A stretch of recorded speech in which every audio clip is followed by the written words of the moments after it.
Hi, I'm Brittany Ashley, your host of Breaking Norms Building Dreams, your guide through this transformative journey in both business and life. This is your place crafted for dreamers, doers, or anyone who has been told they can't. Get ready as we challenge those narratives together. You're tuning in live to the United Public Radio Network, airing on 105.3 and 107.7 FM in New Orleans. We are streaming on all the popular platforms every Monday at 3 p.m. Eastern Standard Time. Join me for a candid and thought-provoking conversation celebrating your unique journey because you are worth it. Hello, everyone. Happy Monday. So happy to be with all of you today. It's a hot one here in Victoria, isn't it, Joyce? Oh my gosh. We need sprinklers. I'm in my daughter's room. So no air conditioning on this side of the house. But happy Monday to everybody. I hope everyone's having a wonderful Monday. You're listening to Breaking Norms Building Dreams. I'm your host, Brittany Ashley, and we are broadcasting live on the United Public Radio Network and UFO Paranormal Radio Network on 105.3 and 107.7 in New Orleans. Get ready to escape the next hour as we break norms and build dreams with Joyce today. I'm so excited to have you, Joyce. Oh, thanks for having me, Brittany.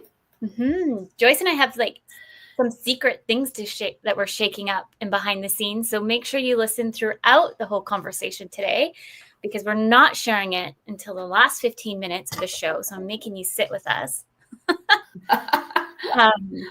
But before we really get into the last piece, let me do a little introduction on Joyce. And then Joyce, you can take lead on telling us more about your journey. So everyone, Joyce Loves for Finance started early, thanks to her dad's advice. Always save for retirement, even if you have to borrow to do it. She contributed to her RRSP every year, but 6 years ago, she had a wake-up call. Her kids weren't getting the tools to build wealth early, and most families weren't either. 3 years ago, she left her corporate career to become a full-time entrepreneur. Now she helps individuals, families, and business owners get out of debt, protect their income, and grow wealth in Canada. Her monthly event, Money Mimosa. Mimosa. Yeah. I think my brain's not up yet. Thank you. Offers a fun, casual, judgment-free space to learn and share. Her mission to empower people to make informed financial choices so they can stop worrying about the what if and start building the future they've worked for with time, energy, and freedom. I'm so excited to have you, Joyce. Thank you. Yeah. I didn't realize that you started the entrepreneur journey in 3 years. When I was reading your intro, I was like, oh. Well, do you know what, Brittany? I think I started when I was 19, honestly. I was in Hawaii when I was 19, and I saw Mrs. Fields Cookies franchise, and I wanted right then to bring that to Canada, but they weren't ready for me at that point. So I think it was planted the seeds then. Yes, I love that. I feel like we as entrepreneurs, sometimes, I think in today's society, it's just so normal to go university, kind of high school, university, corporate, or 9 to 5, even if it's not corporate. Mm-hmm. And so thinking about entrepreneurship, it's kind of like, in a way, I don't want to use the word taboo, but it kind of it's kind of, no, you need to follow this rule. You need to follow this alignment. But I think with COVID, I think it shook it up a little bit. And I think everybody's like, maybe we don't need those corporate lifestyles anymore. I totally agree with you, because COVID did change it for specifically for me to really cement the idea of going the entrepreneurship route. Yeah. And as as I talk to more and more people these days, a lot of people have side hustles because they're not able to make ends meet, or they just want to do something more meaningful and purpose for their lives. So definitely. 100%.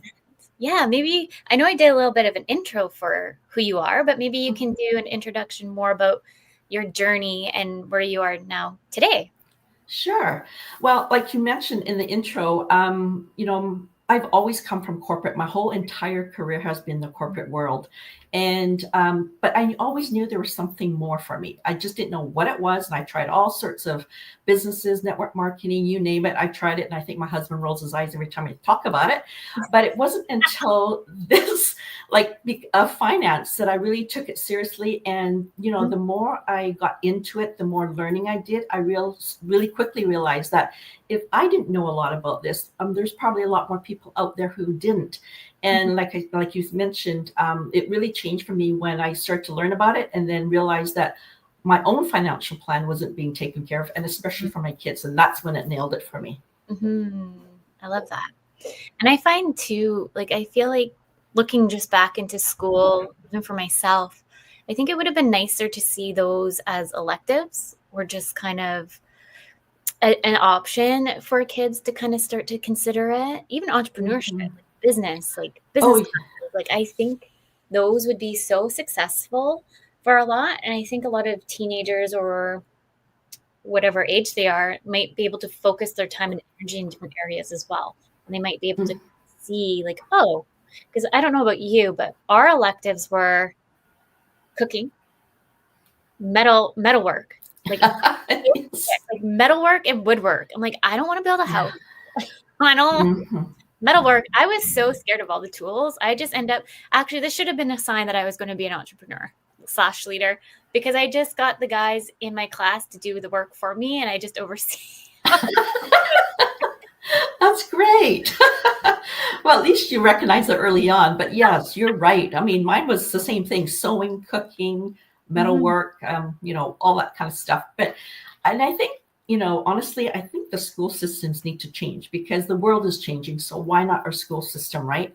And, I don't know if I'll ever use my history or geography classes from before. I don't think I remember, but more and more. So I really believe, now that I've been doing this for a while, that we really need to start kids young and help them go into that, and just keep layering it upon layer every year until they maybe hit, between grade 10 and 12, and talk more about business and ownership, and give them the choice of decide what they want to do, which route they want to go, whether it's university or become an entrepreneur. Yes. And I remember having this conversation with, her name was actually Brittany, a long time ago, when I just started out as an entrepreneur. And she made a comment about, she wasn't really in the financial pieces, but more in insurance. But she made a comment that stood out to me. It doesn't ever hurt to start young, teaching kids on finance, even 5 and up. And it's funny because we have a book here, and right now everybody, as you know, probably uses more credit card than money.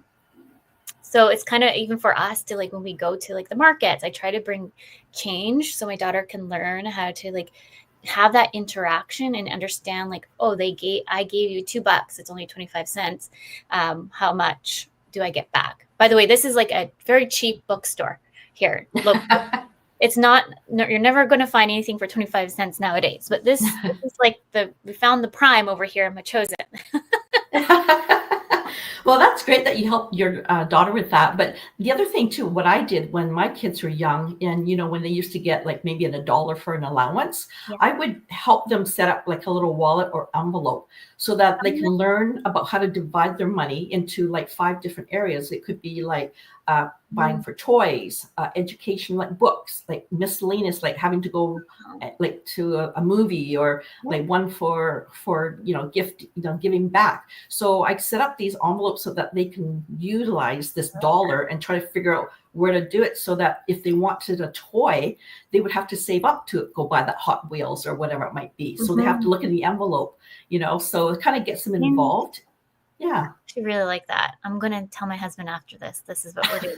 We actually, because my husband has a 3D printer, so he made coins. And so we made in our gold china cabinet, we went out to the dollar store and put money on them.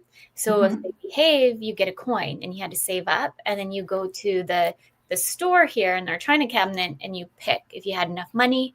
Then we kind of did it that way. So we kind of did it in the same senses, but with fake money. Yeah, I think it reduces a lot of temper tantrums when you do that, because if they don't have enough money saved, then now next week, by doing chores or having their allowance, will allow them to save that much more, so they can go and buy that. So it's kind of a delayed gratification in a way that you're teaching them, right? Yeah. Yeah. I feel like there's no, as we all know, there's no, well, there are books out there on how to parent, but there's no real book out there to parent when every single day is such a change in dynamics. And so it's just always trying to adjust and change what works best to in the family. With that, I know there's a lot, sometimes I would say, for me anyways, PTSD when it comes around trauma with money, and there's different stories to everybody's trauma with maybe money and or money in itself. Maybe they never thought of it considered like trauma. When I did my course, like, trauma with money, I didn't even consider it as trauma until I took the course, because I was like, it's just money. Like, I just like don't think about it. And I was like, oh, you know what? I fall in this factor.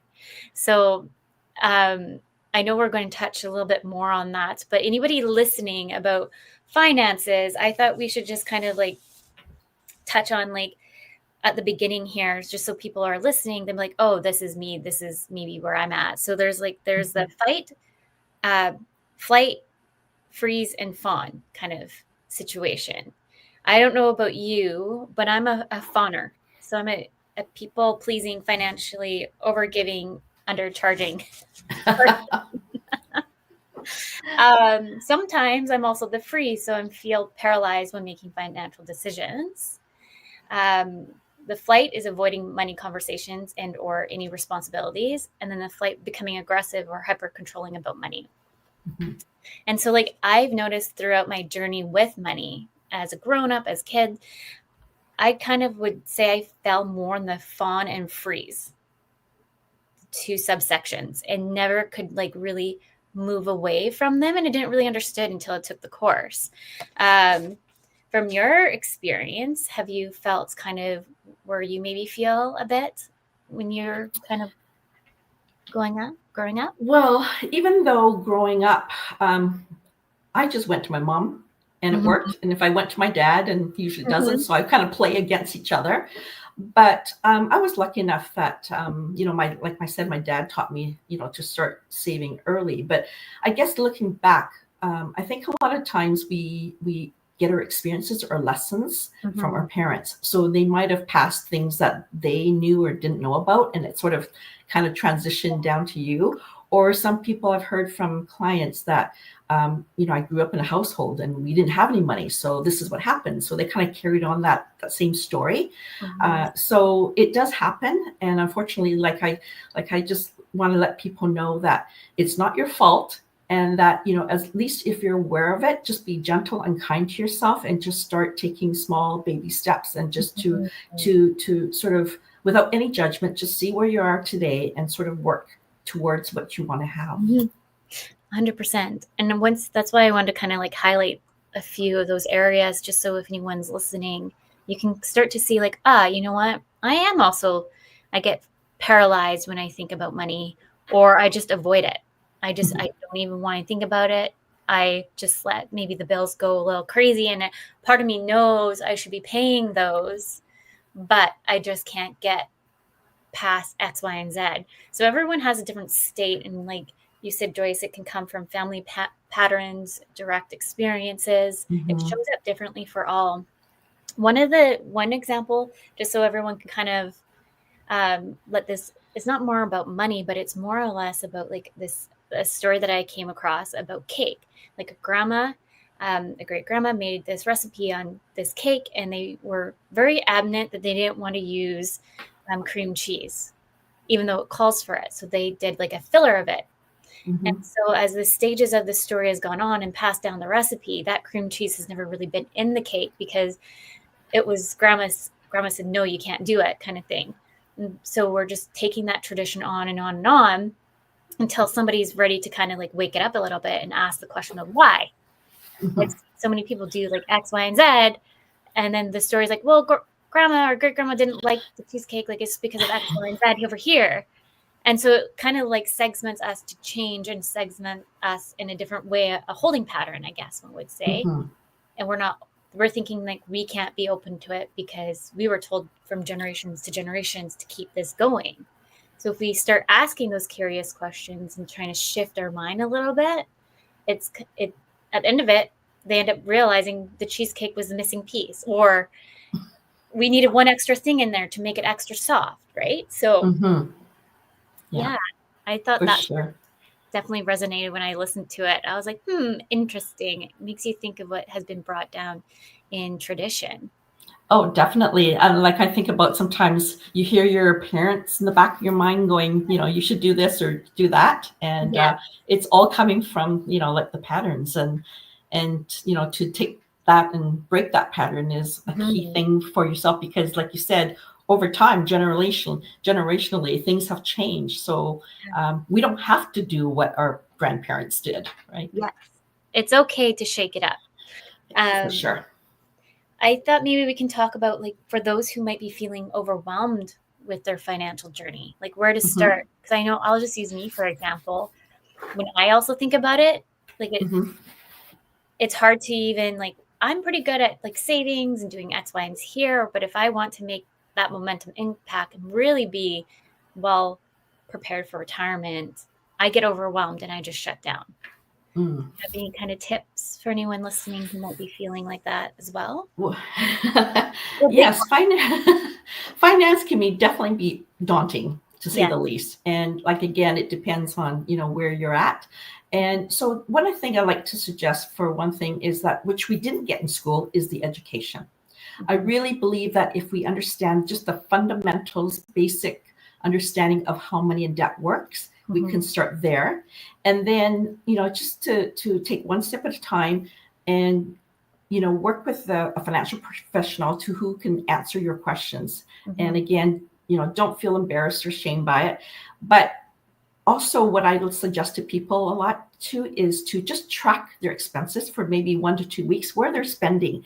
Because as you know, it's so easy to purchase things. Like, I've got Amazon, I've got Prime, all I have to do is buy and click and it's charged, right? So just be aware of where your spending is. So that would be, I think, a key way to start, at least to understand where you're at. Right. But like I said, once you understand the fundamentals, then you can make those decisions based on what you want. I like that. And there's so many things out there that you can use to help you track, right? I find sometimes people get a little overwhelmed. You can use a notebook. You can make, if you're like pen and paper kind of person, that's okay. If you like the computer, you can use something as simple as like an Excel spreadsheet. I find, like, for the business and for the house expenses stuff that I do, it's all in a simple Excel spreadsheet. And actually, my husband makes fun of me because I have it weirdly laid out, but I'm like, this is how my brain functions. It needs to be this way. Yeah, for sure. It has to work for what your style is, because we all have different ways of like learning styles. And like you, I use my Excel spreadsheet as well. I could use an app, but I don't use it that often. I don't know why. But to me, I think having the pen to paper works best for me, and then putting it into an Excel spreadsheet, because at a glance, I can see everything. So there are definitely apps out there, but everybody has to find what works for them.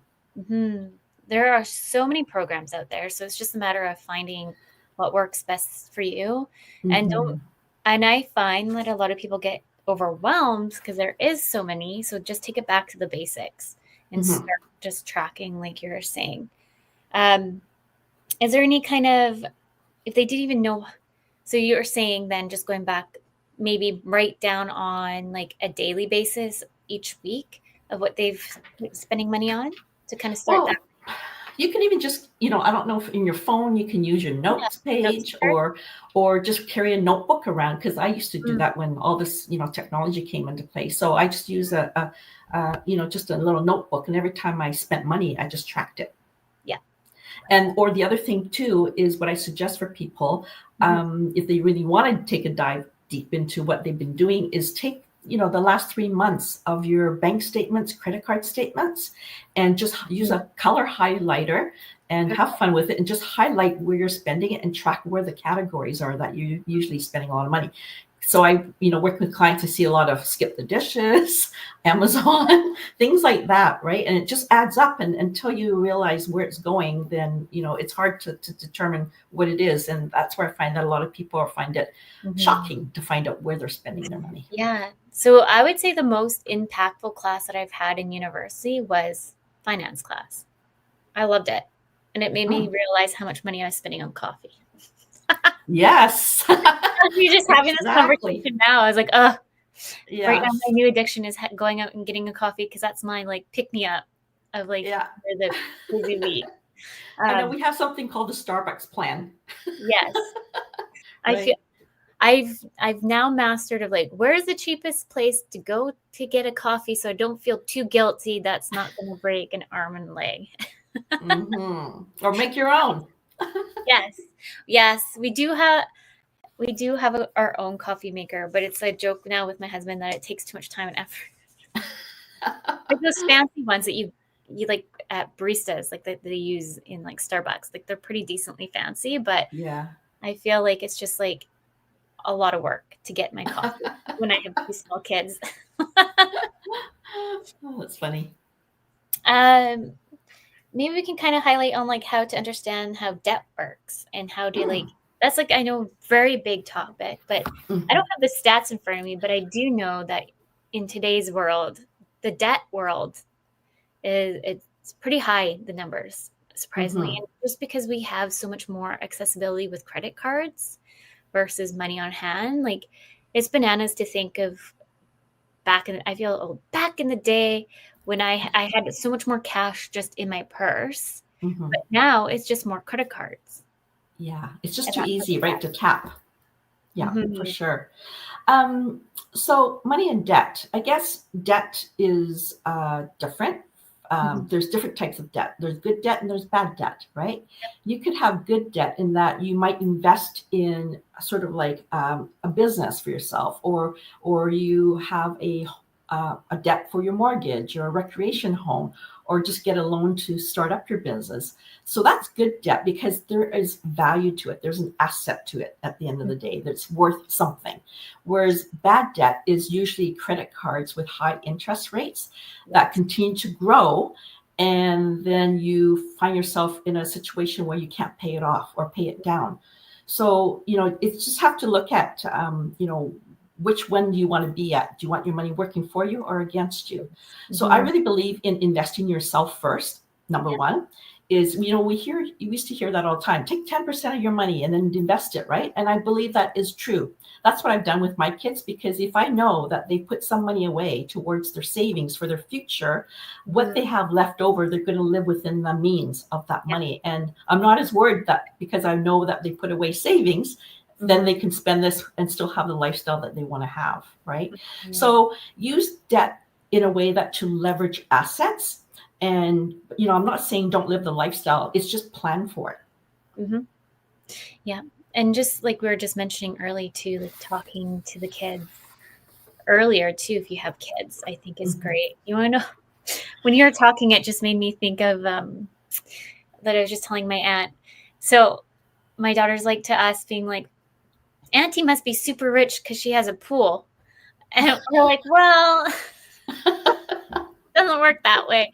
But, and then she's like, you know what? It was not Auntie. It's probably Uncle because he makes amazing blueberry pancakes. He must be from McDonald's or something. Oh, that's so good. That's cute. You're so cute. I'm well, it doesn't work like that. And I wouldn't say there. I'm I have to tell them that. Yeah, no kidding. That's funny. I used to say to my husband, well, I've got checks. I have money. What's the problem, right? I have checks, so there's money. Well, what is that thing on going around, what used to be trending on TikTok about girl math? Ongoing joke about girl math, how I'll just use me for example. So we went to Walmart and I probably got about 2 pairs of shoes, maybe 10 different shirts for back to school stuff. And it ended up, everything was like $5. So at the end of the price tag was like $80. And so we came home and I said to my husband, like, girl math, technically we could have just bought one pair of shoes, but we got all of this. So we have time to, he's like, it doesn't work that way. The more you spend, the more you save. Yeah. It seems to be like a joke though, but I'm like, does our brain always look like that? I'm like, maybe we're just like always trying to shop in a different norm of forms. Yeah. But yeah, I think it was really important to highlight on debt too, because there is different forms of debt. Sometimes we don't really think of. Sometimes we just think of the bad debt, especially because it's all over social media of like, are you trying to get out of debt, or like call us to get you out of debt, or whichever. So I think we have a hit on that right now really heavily on social media. So it's hard to not consider any other kind of debt sometimes when that's all that's being thrown at us online. I mean, I've got clients who are out of debt, but yet they're not wealthy either, right? So I think that's the thing, is having a balance, because like I said, good debt, bad debt, because if you just keep paying, not saving and spending, but like saying using cash, but yet, you're not charging your credit card, but you're not saving money, that doesn't work either. So you have to make sure that you have a little bit of both, or at least pay down as much debt and not charge it, but save. The key thing is to save money, not spend it all. Yes, 100%. I know one of my questions was compounding interest. I feel like I'm back in finance class. Do you want a refresher, Brittany? Yes, maybe, please. I actually really did like finance. I did really well in finance class. I didn't think I was. It's one of my favorite classes for my BBA. Yeah, compounding interest, that's a fun one. I can't use a calculator to figure it out for the life of me, but I do know the rule of 72. Yes. So compounding interest, I guess what I can say is time is your friend. And if you're in good investments, have good high rate of returns, whether you're using like a professional or a professional money manager, make sure that you're getting those returns, because even 1% makes a difference. So it's just a simple way of, to calculate that. And you want to be able to have your money working hard for you, because think of it as a snowball. Like the more you put in, or even when you start young, you can put a little bit, like $25, $50 a month. And over time, it's going to keep compounding and growing. So it's like having this big snowball, and it's going to just keep getting bigger and bigger. But also works in the reverse for debt, because if you don't pay it off or pay it down, that can keep increasing as well. Yes. Right? Yeah. But so the rule of 72 is something that I share with my clients all the time. A lot of people, for some reason, and I remember hearing about it with my other financial planner, but this is something that really should be taught in school. If nothing else, just this one thing should be taught. And it's just so simple. You just take 72 divided by the rate of return equals the number of years for your money to double or compound. Yes. Right? So to give an example, let's just say that, you're 29 and you're going to inherit money, and you've given $10,000 to invest this money to retire with. So if you take the rule of 72 and you were to go get a return of, say, 4%, 72 divided by 4 is 18, which means, say, at the age of 29 with $10,000, your money is going to double every 18 years. So when you turn 65, you have $40,000 to retire with. A lot of us can live on that, let alone retire with. But let's just say that, on the other hand, if you had like a 12% return on your money, so if you take 72 divided by 12 is 6. So your money is doubling every 6 years. So with that same time frame, same $10,000 at the age of 29, by the time you get to 65, you probably have around $640,000 in savings. So which would you prefer, right? So that's why having time and getting good returns will work in your favor. Yes, I love that. And going back to I wish they maybe have that class just on Rule 72, just for like a semester for kids, and just having like mini like workshops on what that looks like, I think would do wonders for everybody. Like I know, like even though I took that in university, like it's nice to have like a little refresher.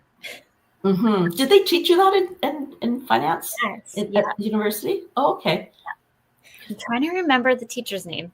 He was like my favorite professor, one of my favorite professors that I had. And you can just tell that he loved finance and teaching like the college kids money, because he made us do an sit down and really think about like just the coffee that we spent the money on, because a lot of us were on campus 24/7, so it was just more organic to go and get that coffee right in the shop than even just bringing like a thermos of coffee.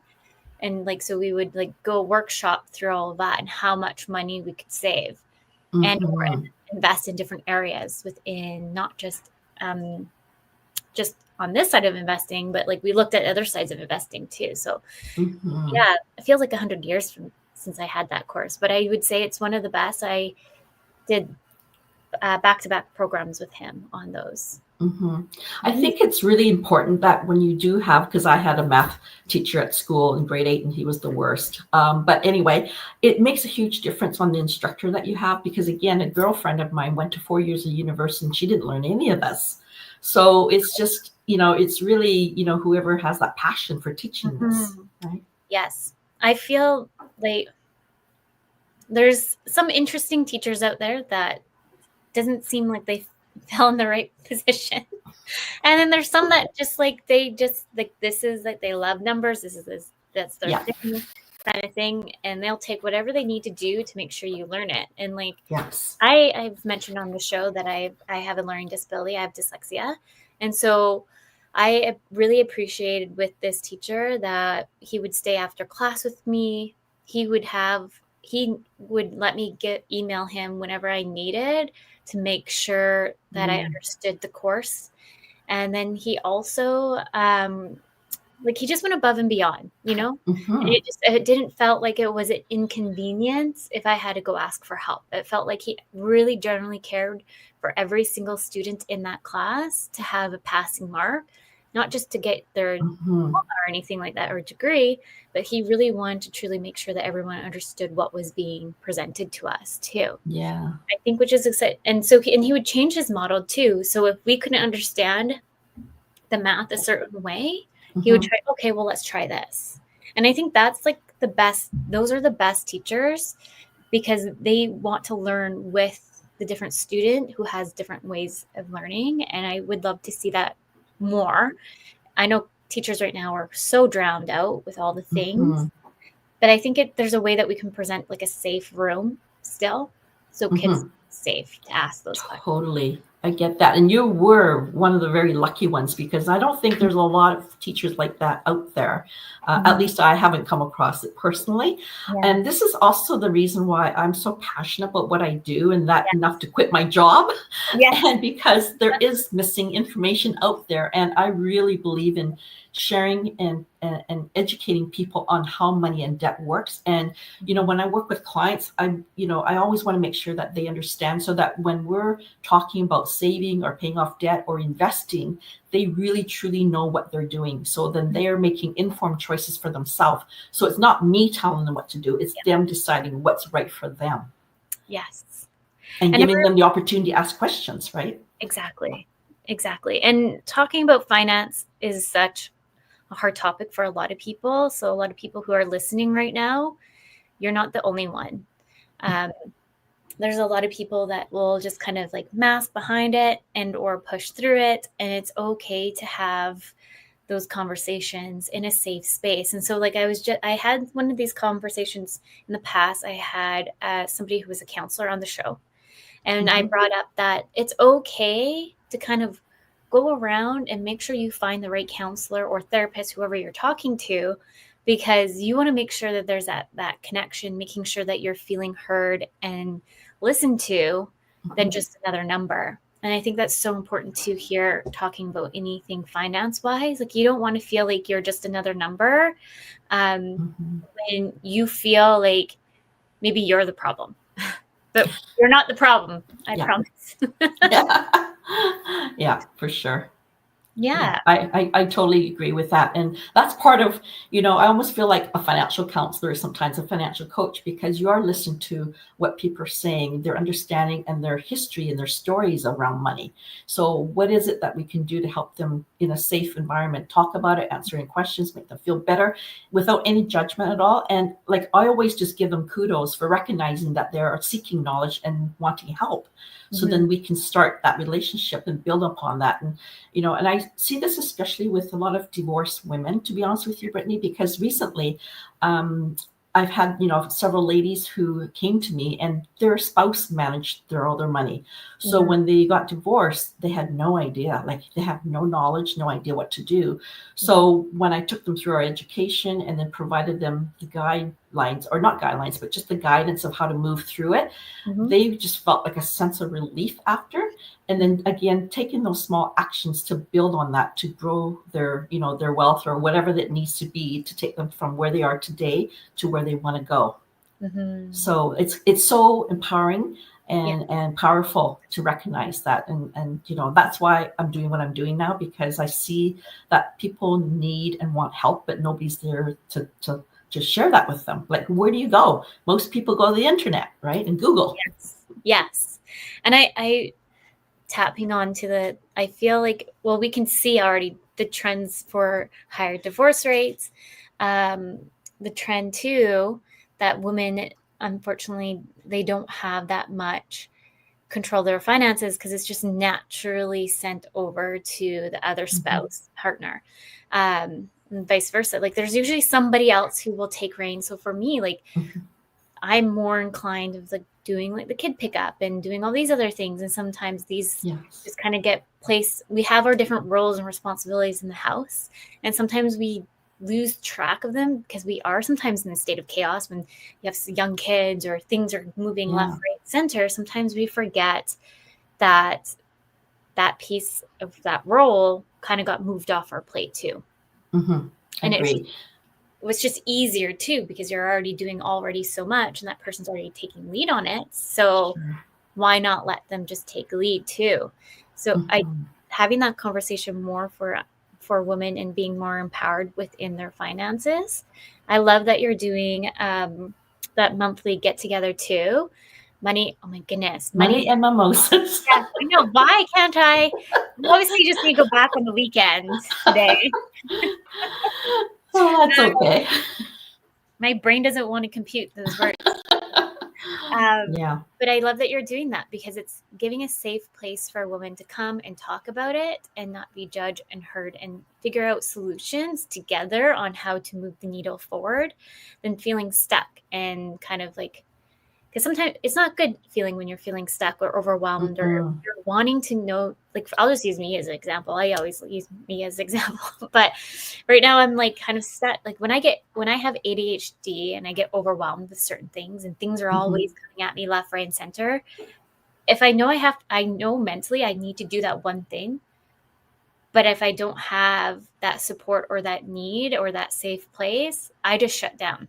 I just will naturally shut down, and it doesn't matter how much you tell me, my brain won't compute it in. It won't want to process it.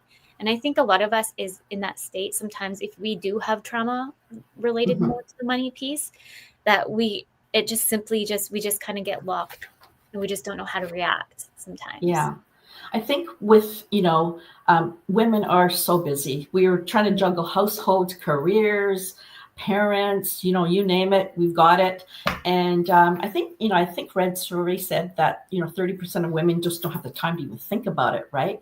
Yeah. So being that's the case, I think that just again, when we don't understand, there's lack of understanding, we avoid things, so which leads to lack of self-confidence. Yeah. But if you even have just the basic knowledge of it, it will take you far, like just understanding it. And I just want women to become their CFO of their household. Yes, which was going to kind of lead into like building your own financial house, the foundation. What does building the financial house look like? Or like even just a start to build some kind of like the educational pieces? I don't want to overwhelm anybody. Yeah.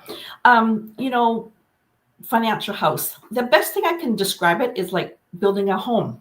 You need the foundation to be solid before you build up, right? Yeah. So a financial house to me is to be prepared for your family, which means make sure that you have, life insurance, critical illness, disability, a will, your estate planning in place, because life happens, unfortunately. And you want to be able to prepare that if there's some unforeseen circumstances that happen, whether you lose a job or someone becomes ill, they're not able to work. You are your biggest assets. We want to be able to protect your income. So then that way, if something happens, there's still money coming in. Yes. And, for life insurance, like, when I see a lot of these GoFundMe pages, like, I just think, oh no, it's another family not helped. And I need to get out there more. I need more help, to do this. So, I just want to start with that. So that is the foundation, making sure that your family is protected in case anything happens, your income is protected, and that you have things in place that, if something does happen, a will is in place. And anybody who has a bank account should have a will. And because if you don't, it can easily go into probate and it could take years.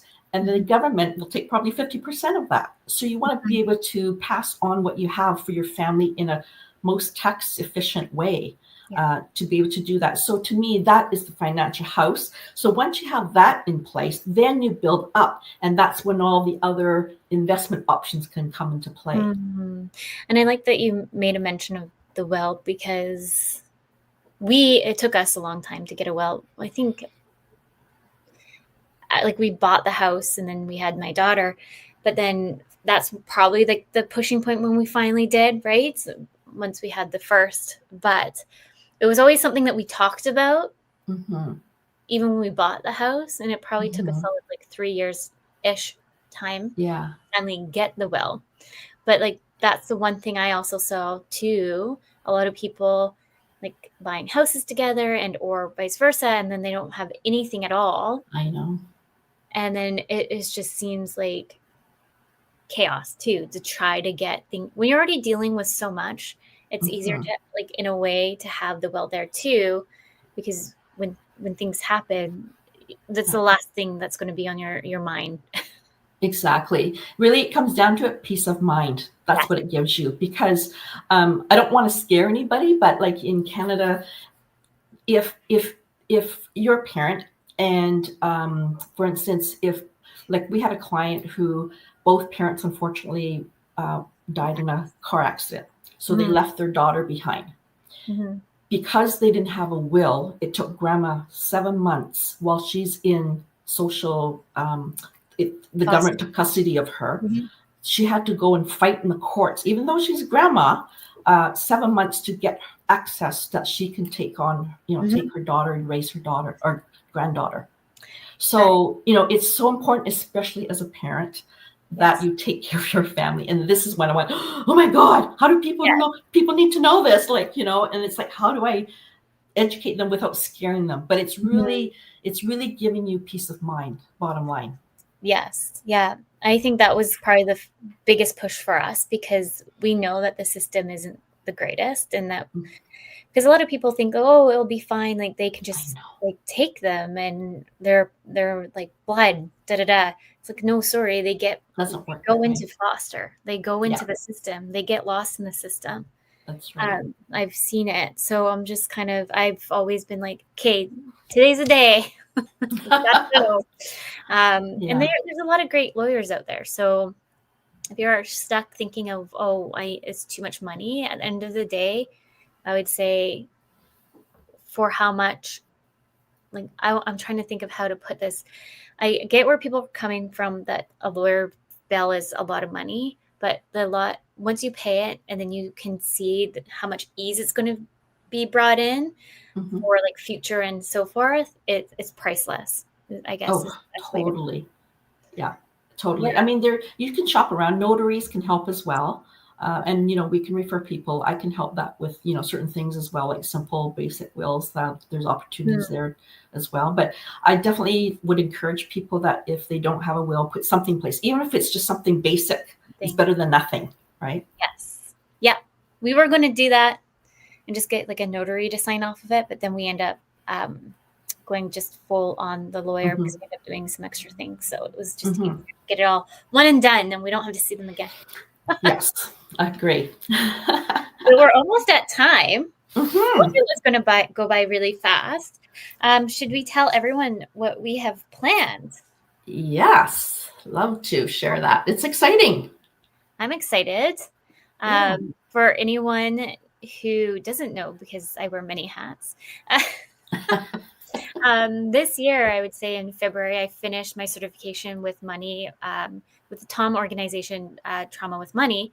And I'm now a certified Trauma with Money practitioner. And Joyce and I have come together to create an event that I'm super excited for on September 25th.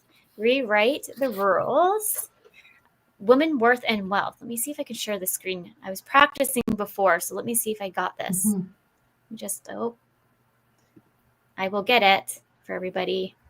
For anyone who's visually looking at what we're doing. Do we need a drum roll here? Yes, there we go. Can you see it? Yes, I can. Perfect. So there's some little tweaks that I still need to make on the website, but it is live for everybody.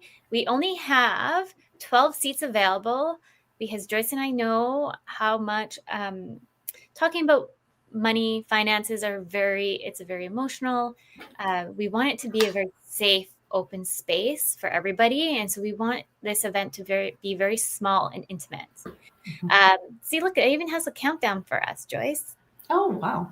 Okay, so 45 days. Okay. 45 hours until the event on September 25th. And we are going to have it at Joyce's office. I'll put up the venue here. As it switches out at the financial office at 519-284 Pete Road in Langford, BC.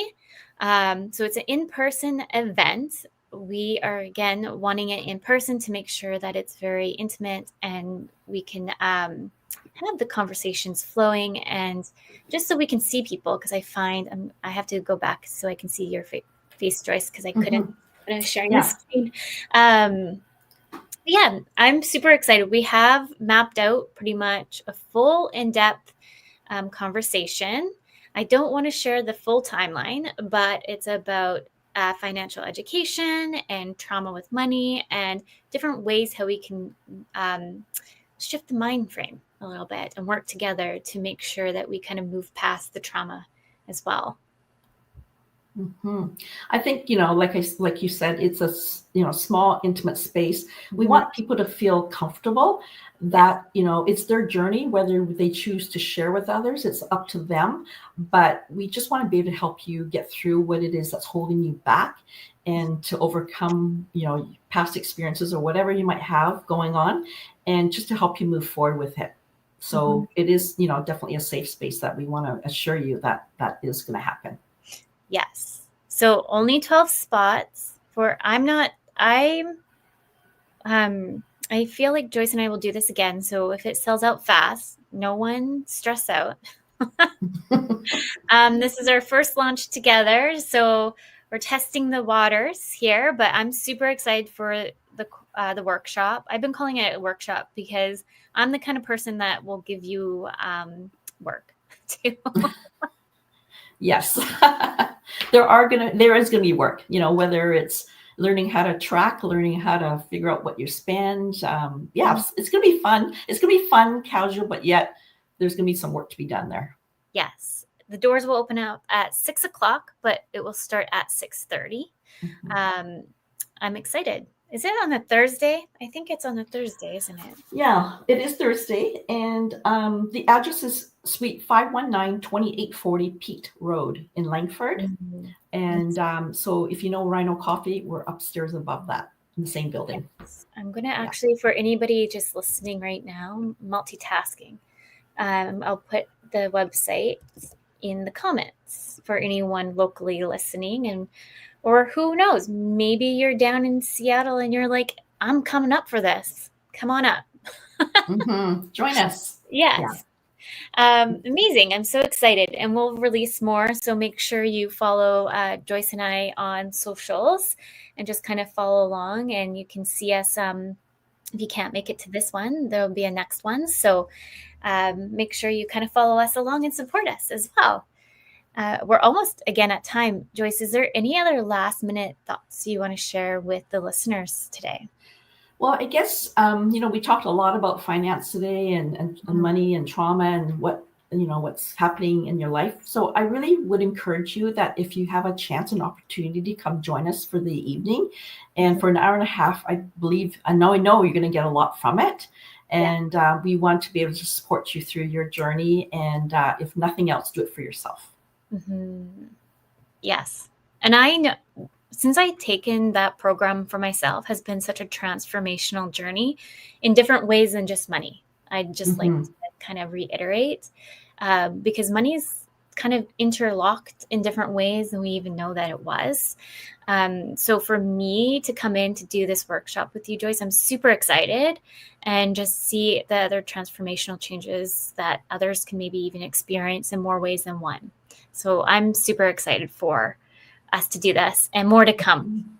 Yes, for sure. I look forward to it. And our first time, Brittany. So I'm looking forward to working with you. And, I'm going to learn a lot more from you as well. So we'll see what happens. I'm super excited. Well, we're pretty much at time, everyone.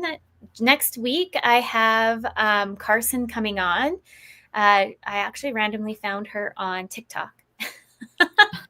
And she shared a video with me, so I'll be sharing the video next week. I'm hoping for her to send it.